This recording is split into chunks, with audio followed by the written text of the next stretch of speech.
Awesome. Okay. All right. So as an international student, have you ever felt like, first, afraid that employers won't recognize your international experience? Type into the chat, yes or no. Yes, yes. Okay. Yeah, I hear you. Yes. No. Okay, well, no, that's great. Like I know, Osama, you have quite a bit of experience, so that's amazing to hear. Okay, second question.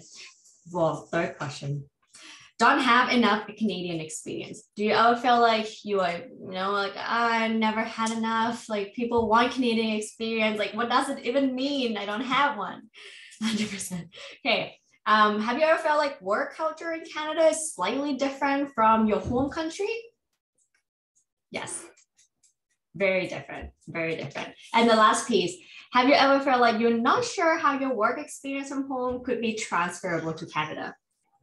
This one's debating. Yes, no.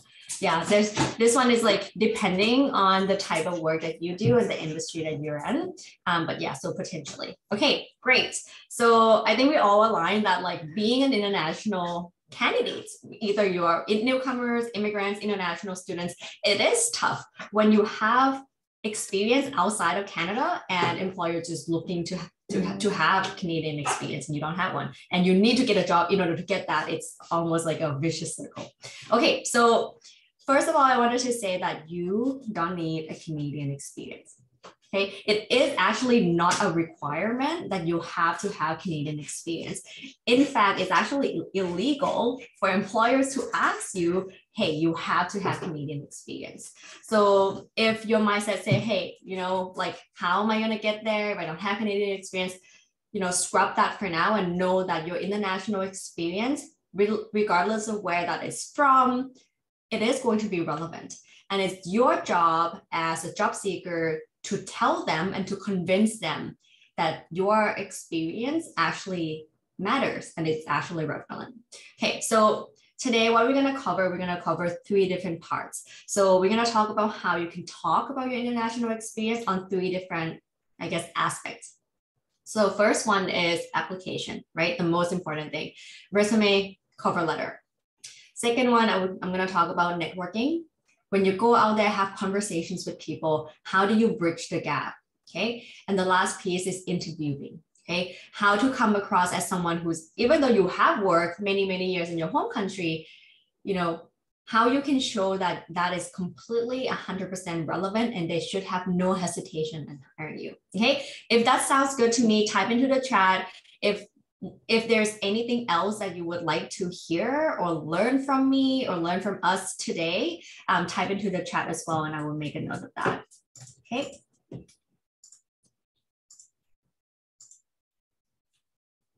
Okay, so resume. Okay, what is networking and how? Okay, yeah, that could totally be a separate webinar on its own. So I will try to cover it as much as I can. And if not, I will send you a really good resource that we put together. Now, raise your hand if you're working part-time in Canada and that part-time job is not relevant to what you want to do in the future. Okay, raise your hand or type into the chat, whatever makes the most sense for you. Okay, I'll ask this again, okay? You can lower your hand if you have your hand. Kanishka, you can lower your hand. Now, ask again, do you put that part-time experience on your current resume right now?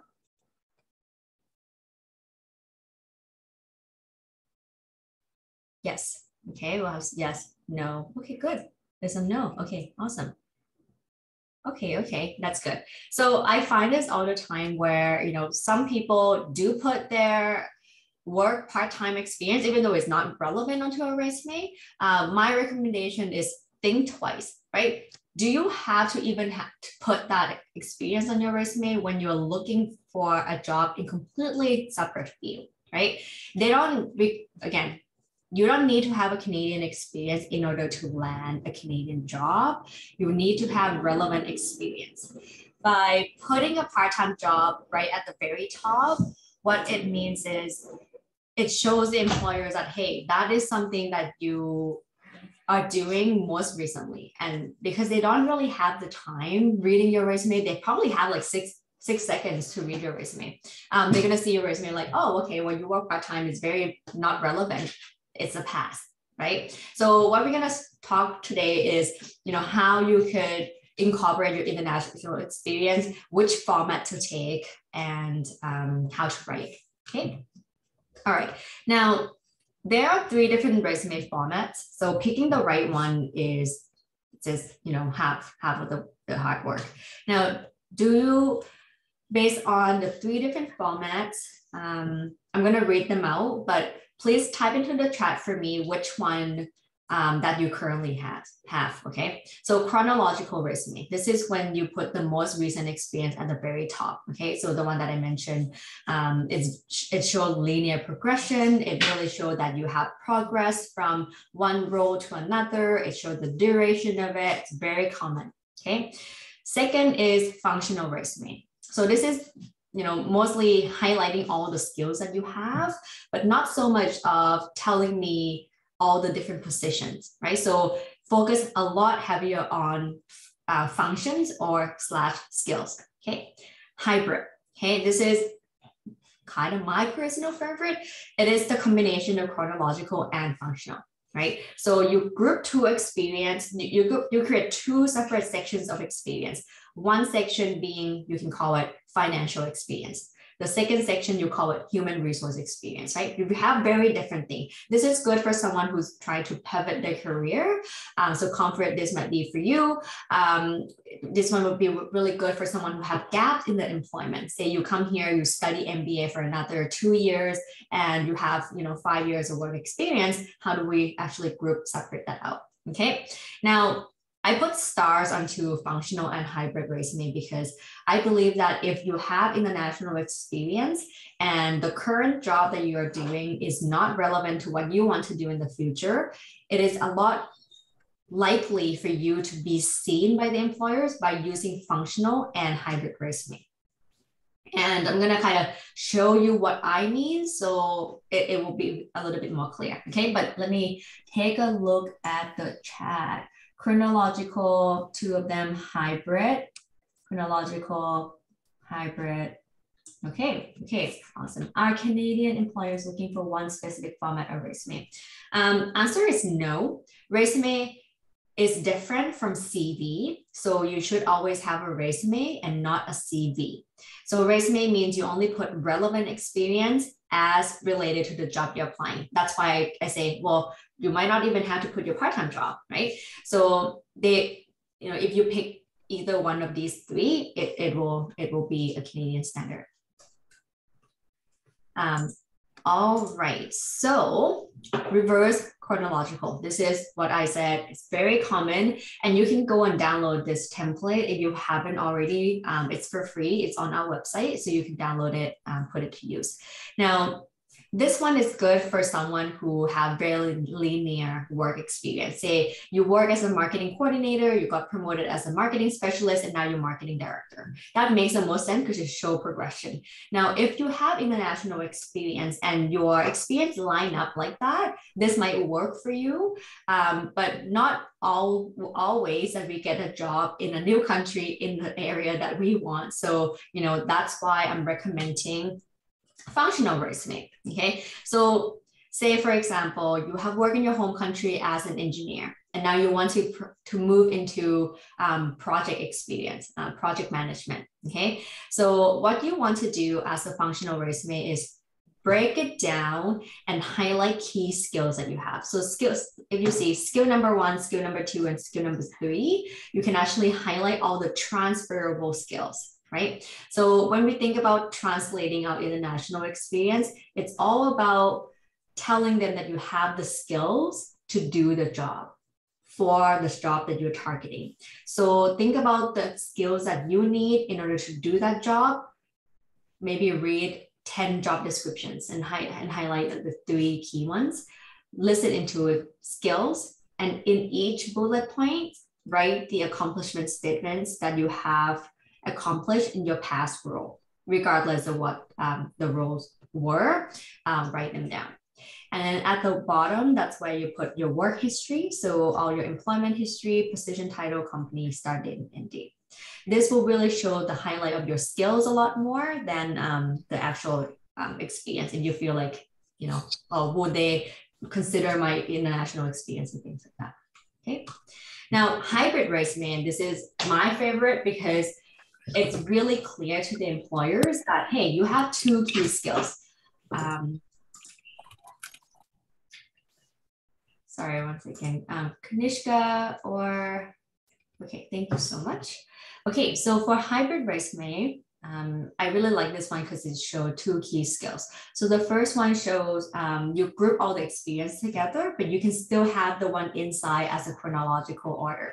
So for example, Comfort, you mentioned, you know, you're trying to get into human resource field and you might have not worked in human resource before. So you can put human resource experience and highlight all the, say, project experience that you have done. Sorry, go ahead. I just want to ask this. In my previous role as an assistant to executive management, I just had the extra duty of providing onboarding for administrative assistants. Mm-hmm. Onboarding, we know, is part of human resource management staff. Mm-hmm. So I just added it as a list of my experiences. Mm-hmm. Yeah, absolutely. I would do something like human resource experience, and I would put the title, the position title that you have, you know, regardless of what that is, right? But the bullet points that you can put highlight the transferable skill. So onboarding, right? Documentation, screening, interviewing people, right? Even though the job position sounds a bit different from human resource specialist, but it doesn't mean that your bullet points has to be, you know, different as well. So it can be more similar. Yeah, and that is actually the beauty about resume. And that's why you want to focus on building a resume and not a CV. CV is what you tell everything and every, you know, thing that you have done in the past. Resume is just, you can personalize it based on the job that you want. Okay. Are we all clear about the 3 different formats of resume? Anything else you would like me to kind of go over, highlight a little bit more? Happy to do that. Okay, feel free to Can I ask a question, Pat? Yes, yes. One of the most as we're in school or university students, one of the things that come up is when you actually apply for internships or co-ops, the school of thought, there are 2 schools of thought out there. One is that you should be, as you are looking for a co-op or you are in a university, so you should be putting your education first and the experience later on. Now, as like people in this room, possibly most of them have really exhaustive experience. In that case, is it a good practice to have the experience beforehand or to have the education beforehand? I am a big fan of putting experience first. I believe that relevant experience trumps everything, right? Unless you go to Harvard and you have 4.0 GPA, then I would maybe put your education first. And this might help for those people who don't have a lot of experience, right? So you have to pick and choose. Do you want to highlight your experience or do you want to highlight your work experience? If you have really relevant work experience, highlight that. If you feel like the current job is not so much of a relevant, but your education is very on point, then put your education first. Also just want to note, like, if you do have like pretty high GPA, and then in my standard, I feel like 3.5 and above is quite impressive. So if you have something like that, feel free to also include it into your education section. Okay. Thank you. Thank you, Pat. Of course. Question in here, you can grab the resume template. We only have the chronological resume available on the website. So if you want to take a screenshot of it, you know, feel free to do that now. You know, I'll leave this on for maybe 2 seconds, 3 seconds for you to take a screenshot of it, and then I'll move on to hybrid, okay? All right, question. In our co-op class, the experience goes first and education, okay? We will be posting the recording on YouTube. Thank you, Ramid. All right, if you want to take a screen grab of the next one, hybrid. Hi, Pat. Just one quick Hi. question. Yeah. So between the job position and company name, is there like a rule, like which one should go first, or just, depend on the situations? See, well, it's again preference. I don't think there's a rule, but I believe, and I strongly believe that put a title first. And this is very important if you have international experience, because even though you work, Joe, I know you work for like large organizations, so that might be different for you. But if you have worked for maybe medium-sized company that not everybody knows globally, then definitely put title first, because that's more relevant. Versus for Joe, I know you worked for Accenture before, so maybe you want to put that highlight first because that's a global brand. I see. Thank you. And also, actually, I have worked in one of the firms that, is local banks, which, not maybe it's not globally well known. Should I put like a brief description, like, to give like an explanation, like what this company about, like a leading bank in Thailand or something like that? Would that help? Or yeah, 100%. And like, you're getting ahead of me now, because that's actually what I'm going to present in a couple of slides. So why don't we do that? And if it doesn't answer your question, we'll talk again. Okay. Sure. Thank you. Okay, cool. So translating your international experience, and if you don't have any Canadian experience, your job as a job seeker, right? We can't blame it on the employers. We can't blame it on the recruiters that they don't understand us. It's our job to connect the dots for them. Now, here are the 4 ways that you can do that. Okay, so first, remember, focus on the skills, the title, right? So if you were a project manager looking to get a project manager job, put a project management up top, or highlight that as your hybrid resume in your hybrid resume format. You want to give context. So that's exactly what Joe mentioned. They might not know the company that you work for. It might be the largest bank in Thailand or in India, but no one knows about it. So you have to write a little small description so then they understand the context, right? So say you work for a $1 billion company, you work on a $1 million project, right? It's really going to help the recruiter understand how big of an impact you were able to make. You also want to quantify your impact, not just in the description that I mentioned, but in each bullet point, right? So what's always going to be transferable is any numbers, right? 5 people team, $1,000, $1 million, things like that. That's always going to be relevant. But if you were to talk about your international experience, always translate that into the currency of the country you are applying for a job, right? So convert that to CAD, Canadian, or USD if you want to make it even more standard. Okay. And the last piece is tell them about why this is relevant. So sometimes, it's our job to put extra work to even convince them. So what this means is maybe you want to say that even verbally and say like, hey, I have worked for this company, and a similar company to this is Shopify in Canada. And I believe that it's very relevant because blah, blah, blah, right? Sometimes like we can't assume that they will understand. We have to say it and do extra work, okay? And the last piece, I just wanted to make sure you take this away, is use functional or hybrid resume. Your direct experience should be at the very top. Describe company context, use keywords, right? Technology is also a big one. So, you will see in our resume template, we put all those skills right at the very top. And what that helps is skills are something that's always going to be relevant, whether or not, the experience is from. So you always want to put that higher up. And especially if you have technical proficiency, say you work with Salesforce, right? HubSpot, all these different softwares, it is technically available all across the country, the world. And the last piece, which I'm going to talk a little bit more, is write a cover letter, right? As I mentioned, we have to literally say it sometimes that our job is actually very relevant. And even though you say, well, no one reads cover letter anymore, do more than what they ask you to do. So still write a cover letter and show that you have a motivation. And sometimes say, oh, this company, you're not going to be able to write everything on a resume, and cover letter give you extra room to do that. Okay. Now, the last piece I want to mention is an experience section in the accomplishment. So you see here, you can write a short description. So I would put it something like that, okay? A short description of the company, large education technology in Thailand, with a global recognition of 100 plus clients worldwide, including Canada, United States, and Australia. The more brand name drop that you could do, the better. Say you work with the UN or Unilever, right? Like all these top names, even though they were your clients, make sure you mention that because people resonate with that a lot.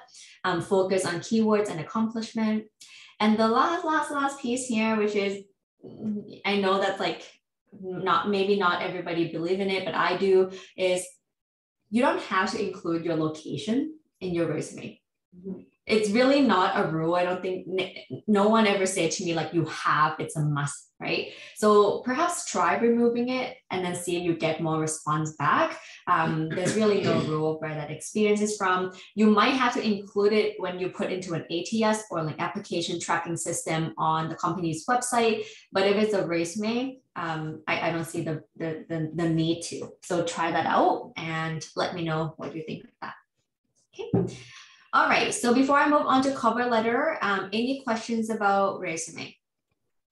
I had a question about the accomplishments. Yeah. So when we see most of the times and when they give explanation how to demonstrate our accomplishments, most of the time they are related to sales positions, saying I increased sales by this much, I increased clients by this much and by that much. And I get it, but there are some positions or some work experience which they don't have these numbers like to show as an accomplishments, especially for example in engineering, or even if you are not a project manager, maybe because you were not directly related to the budgeting and to demonstrate some savings, but maybe as a project coordinator. And this is like, I find very difficult how to demonstrate or how to put them down as accomplishments. Yeah. Would you have some thoughts on that? Yeah, great question. My response to that is for you to think more of a macro level, even though your experience might be directly tied to revenue, but you can ask yourself this question: why were you assigned to do that task in the first place? Right? Say you have to come up with a new survey. Why did they ask you to come up with that project?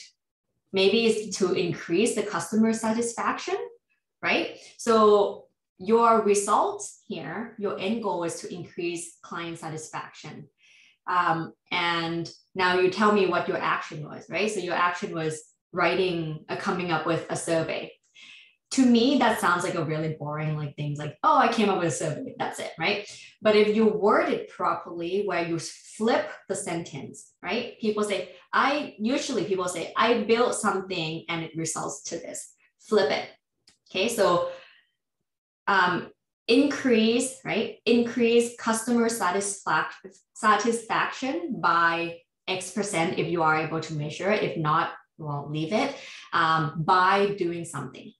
Every time you make it a little bit more passive, it's always going to sound more like it is an accomplishment, right? Increase something, achieve something, accomplish something, right? So start with the results of what you were trying to achieve and then add by doing something.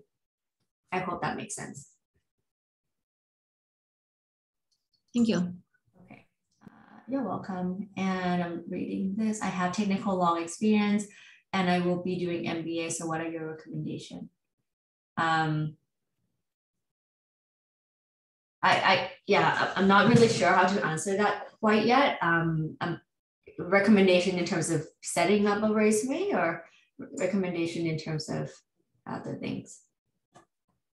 Okay, I'm gonna move on for now, but also if you wanna clarify that. Might be slightly off topic, but for people with full name, which, yeah. Well, I have a really long legal name, And I learned the hard way that like, I initially thought that I had to put a full name on a resume because that's legal, right? Applying to job is legal thing. I shorten it. My last name is too long. It's longer than my first name is too long. It's longer than my last name. No one will be able to pronounce it. So I personally was okay with shortening it to just Pat, but my full actual legal name is Pataracharan, very long. So I shorten it, but when it goes into employment system, I write a legal name and I say, well, my preferred name is Pat, right? So again, when you think about writing a resume doesn't get you a job, everybody. Resume gets you an interview. Okay, so think one step at a time. How can you actually optimize for more interviews? Maybe it's reducing your location, not including your location, perhaps making your name sounds more Western, never change into that sense, but shorten it in a way that people can pronounce it. Okay. All right. Okay, so cover letter. Osama, why don't we connect offline? I'm happy to kind of walk you through the entire job hunting process. Okay, cover letter. All right, so raise your hand for me if you have written a cover letter before. Also tell me if you haven't. Okay, you have, well, there's a virtual hand and a real hand. Awesome, okay. Right. Who's here never written a cover letter before?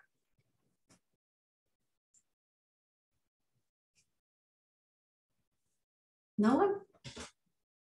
Okay, well, good, excellent. So just in case someone never written a cover letter before, it is a one-page document that you attach together with your resume. It is a great option to use it as a motivation letter, right? It's not a replication of your resume. It talks more about why you want to apply to that company, why you think you're a good fit, and many other things that maybe you want to include, right? So especially if you have international experience, write a cover letter, attach it, and then literally say it out. Okay, this company is similar to Shopify in Canada. This industry is worth something like that, or use technology and industry terms so you can bridge the gap for that.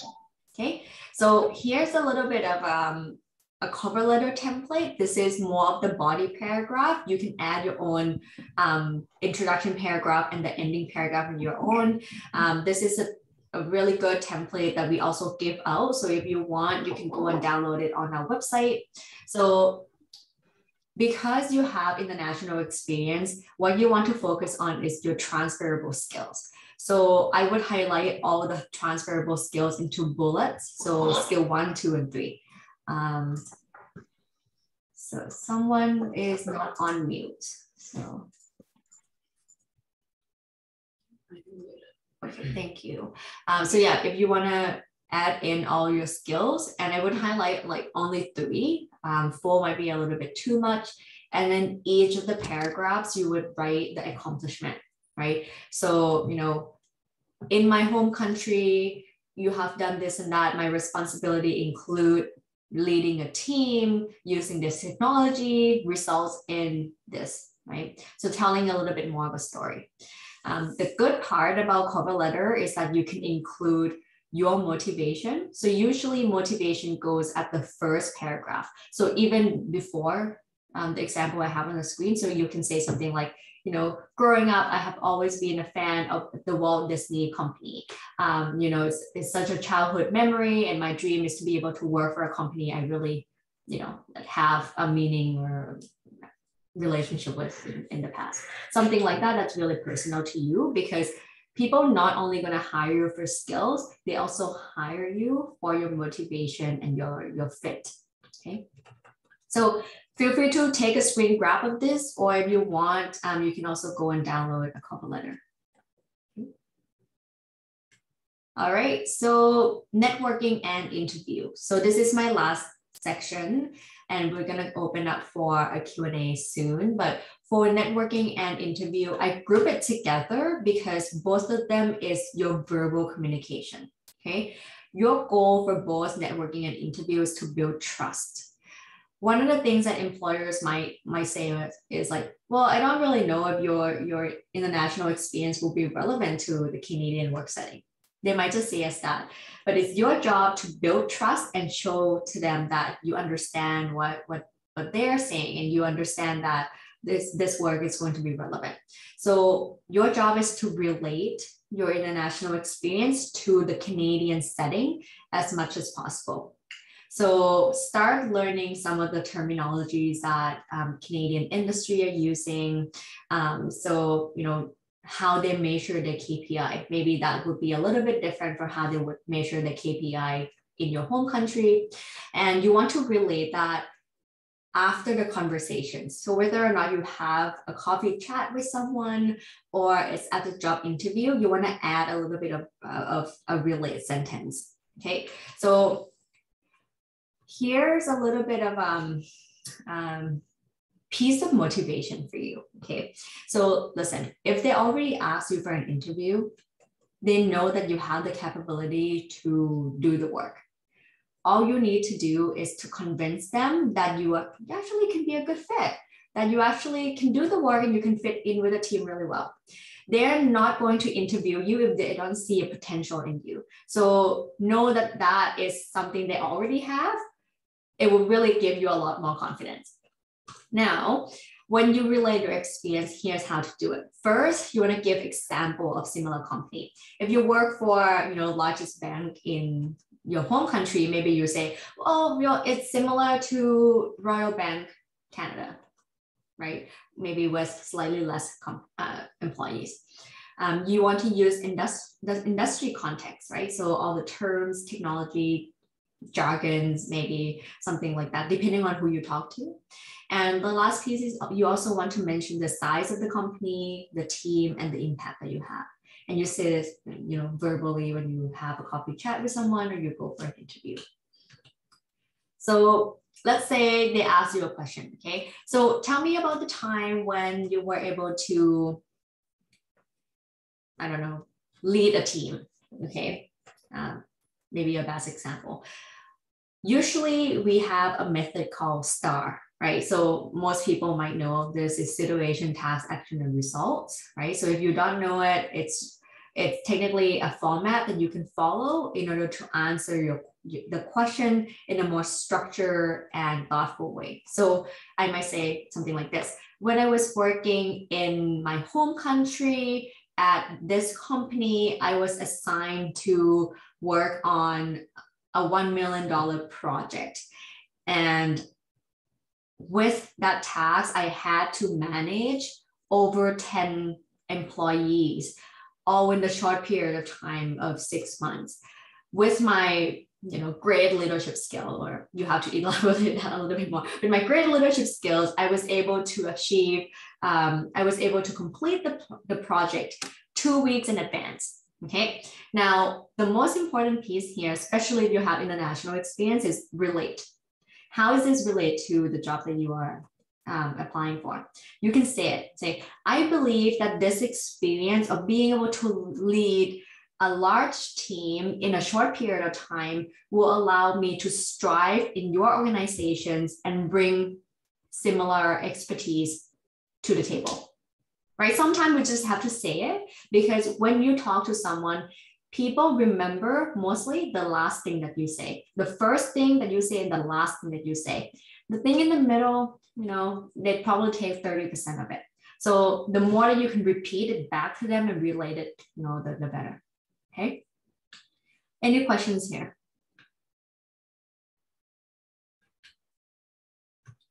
Okay. And coming up to my last couple of slides now. So I said interviewing comprised of two things. You want to convince that you can do the work, and you already did that by showing relate, right? The relatable thing. Now you also want to show that you can fit in with the team. So how you can do this, right, is showing that you have the company values, and the example that you give should also represent the value. So let's say, for example, L'Oreal as a company, the makeup brand. really value innovation and entrepreneurship. Okay, so perhaps pick your success story that shows a lot more entrepreneurial spirit, right? Something that you initiated, something that you own, something that you were able to take from 1 to Z. So you want to research their values, their mission, and your vision. And as you're preparing for your interview, your answers, write those questions down, okay? You also want to show that you understand the lay of the land. What that means is you know what their current initiatives are, you show the interest in the initiative. So let's say, for example, the company used to work for TELUS, okay, telecommunication company. They're very big in social impact and they are expanding their health initiative, right? So I will maybe talk a little bit more about, hey, I know that you recently launched this initiative and I'm interested in it because of my past experience or my, my side interest, right? So show that you are interested in what they do, show that you understand their value. And the last piece is, small talks go a long way, right? When coming from another country, like I felt this a lot early on in my career. It's like, I felt like I'm not really sure if I should be talking too much with the person, or like, I don't know if I should be asking those difficult questions or like personal questions. I'm not too sure if that's okay.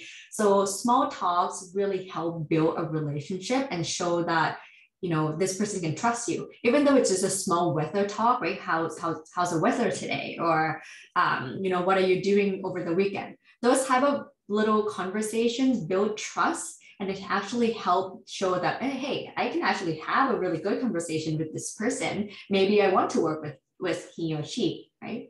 So that is technically it for me. The last piece I just wanted to say is, in order to get a job in a new country, right? Writing a good application is one thing, but it's not the only thing, right? The playing field for international candidates is unfortunately is not equal, right? We have to do more than what other people are doing. So if someone is working and applying on Indeed or LinkedIn, you want to do, maybe 4 or 5 times what they do, meaning that you want to go out there more, you want to talk to more people, you want to network with more people. It is not a number game. It's not about, hey, you apply to 100 jobs, okay? It's about being intentional, and it's all about who you talk to. So when you go out there and network with people, not just connecting or sending LinkedIn invite, actually take the time to talk to them, build trust, right? So you can relate your experience. Try to understand what they don't understand about you, okay? This is one. Try to understand what they might not understand about you and change that every time you go. So, go out there, network, build the relationship, engage with them, and then remember to retain and build further conversations. So that is all for the presentation. I hope that was engaging, and I hope that you learned something. I love to take feedback. If you have any good or bad, feel free to type into the chat. Also, open up for questions. We'll take about 5 to 7 minutes for questions, and we will wrap up. Okay. Any questions?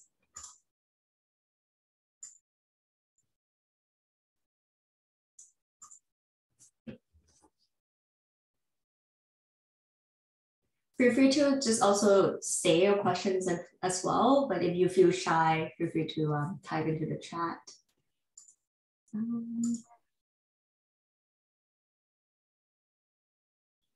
All right, yeah, hi, Comfort. Okay, I just want to ask this. Usually, when you're about to complete school, you would like to start looking for a job, so that you wouldn't spend so much time staying at home after school. I had a recent experience where I applied for a job, and the recruiter contacted me, and during the interview, the recruiter wanted to know when I'll be available to work. I made her aware of it, and she asked if I had a work permit. Then I told her that no, I didn't, that between now and until I apply and get my work permit, IRCC allows international students to work once you apply for the work permit. Yes. And it seems she wasn't comfortable with that. So I realized that it could also be an issue where employers are looking for someone who already has a work permit to start working for them. And I'm just sharing this if anybody has got an idea how to go about trying to convince employers about how they could probably try and accommodate you in knowing that you definitely get your work permit. Yeah, that's a good question. You know, a university, yeah, like I would recommend send them the resource. Go on CIC website, screen cap that, send it over to them. Large organizations usually don't have problem with that because they are well aware, but perhaps like medium-sized, smaller companies, they're not 100% sure. So it's up to you to convince them, really. You know, unfortunately, that's the way it's gonna go. And yeah, send them all the resources that they need. And perhaps if you can maybe have like an immigration consultant to write you something informally. I don't know, like just to confirm, that might actually help boost something. Usually they do kind of give you like free consultation and things like that. So perhaps explore that route. I am not an immigration expert, so I'm not going to be able to advise you on it. But I would recommend just give them as much information as possible, and you know, yeah. Okay, in your experience, what is the main issue that employers face when hiring international candidates? Great question. I am also I'm asking them this all the time, just as I build this business. The most common thing, well, two actually. The first is communication skill. And it's like, well, you have English as a second language. I mean, you know, almost half of people in Canada born outside of Canada, you know, get over it. Second of all is soft skills. So they find that immigrants or international candidates lack soft skills and like afraid. And this is hard, right? Because you can't convince someone that you have a soft skill when you never work with that person. You cannot write soft skill. Like I have great communication or leadership, like it's very subjective to you. So the way to show that is through volunteering or being engaged in organizations in a Canadian work setting, right? That's just the way it is, communication skills and soft skills. Thank you. Unsure if this is totally applicable here, but what advice would you have for offshore applicants looking to network and connect with employers? So Alvin, offshore probably means you don't have a work permit in Canada yet, or like you are not able to work in Canada yet. Is that what you mean? Yes, that's correct. Recommendation one, figure out the pathway to migrate to Canada. You know, is it LMI? Understand what you need to do first. So then when you have conversations, it's not just like, hey, you know, I'm planning, but I don't know how to do it. Like just have that at the back of your head, right? Network the same way of how other people would do LinkedIn reach out. I would recommend reaching out to someone who might sound bad, someone who look like you, someone who's from your home country, someone similar in your age, someone you find, you know, relatable, right? Try that and then ask, who else in your network do you think I should talk to? Right? And understand the limitation as well that, hey, you don't have a work permit. If anything, they have to sponsor you. So it's your responsibility to understand and explain to the employers. Thank you. Okay. As an international student, am I able to get a job related to my international experience? Let's say a part-time job. Yes, you are absolutely can, but I would say that it is difficult to find a professional office part-time job. There's not a lot out there, but you can make your own. okay? You can go out there and network with people, try talking to CEO, try talking to owners of companies and say, I have over 10 years of work experience in this industry. I can really help you in this area. And, you know, as a consultant, I can work 20 hours a week because of the limitation. Would you be interested in hiring me as an intern? I literally have done that before and it worked. Of course, like they're not going to pay me like amazing money. Like I'm willing to do that so I can get my first Canadian experience, so I can get my second and my third. So see what you're willing to do and go from there. Also, as an international student, you can also like think about special projects. It doesn't always have to be, you know, employer related. You can start your own e-commerce company. You can start your own like little initiative, a nonprofit initiative. Like you can start your own student club, right? Like there's so many things that you could do to show that you have both hard skill and soft skills. Okay. Any other questions? Is there opportunity for remote from outside of Canada, volunteer opportunity so I can gain some?